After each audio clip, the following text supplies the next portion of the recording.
I'd like to introduce you to Isaac, Kara, and Karen, 3 members of my extended Shaw family. The pressure's on, Isaac. They have decided to do something that makes me say, wow.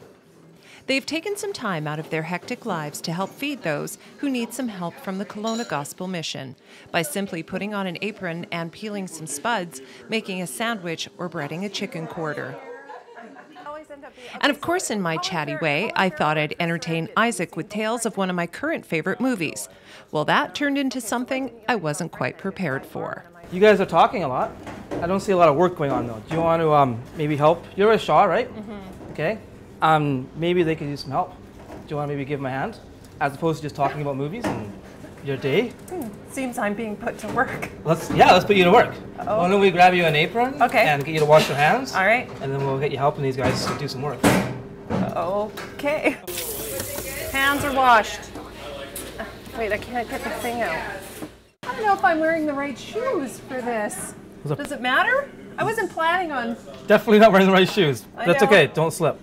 That's okay. No, I could run a marathon in these things. All right, so apron. And these are pretty cool shoes, aren't they? They are good. They're awesome. Is there anything that goes with what I'm wearing? Yes, the blue one. Okay.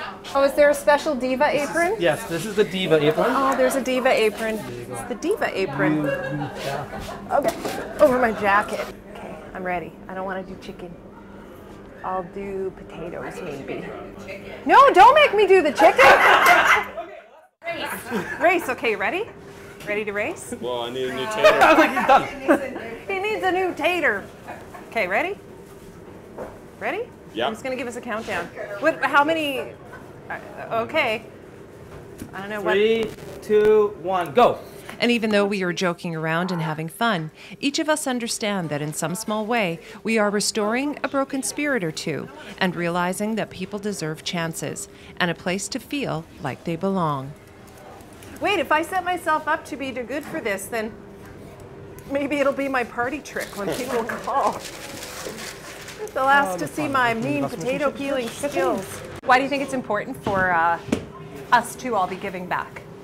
I think it's important because if you have more than other people, you definitely have to do something for those that maybe are less fortunate than you. So I thought this was a nice way to do it, and all I have to do is donate a little bit of my time. Cool. Peeling potatoes can be fun. It can be fun. Even when you're peeling with someone like me. High maintenance type. Yeah, you're actually quite fun to peel potatoes with. Oh. Don't say that out loud, and I'll be in high demand. First, before we start talking, 1 scoop goes on. Yeah, that's a whole lot of tuna. That's a little too much. Campfire. You're on the engagement committee, so you helped get this going, right? Absolutely. Cool. What do you guys kind of do? How did it happen? We had a meeting and discussed some things that we wanted to do to really get involved with the local community and where we could volunteer our time, really make a difference. I was a single mom for many years, and I struggled a lot with my kids, raising them by myself. So I know that when you give a helping hand, it comes back. So a lot of people were there for me to help me, so I'm sort of paying it forward. Getting involved as a volunteer is easy. All you have to do is call. From Kelowna for Go Okanagan, I'm Tammy Williams.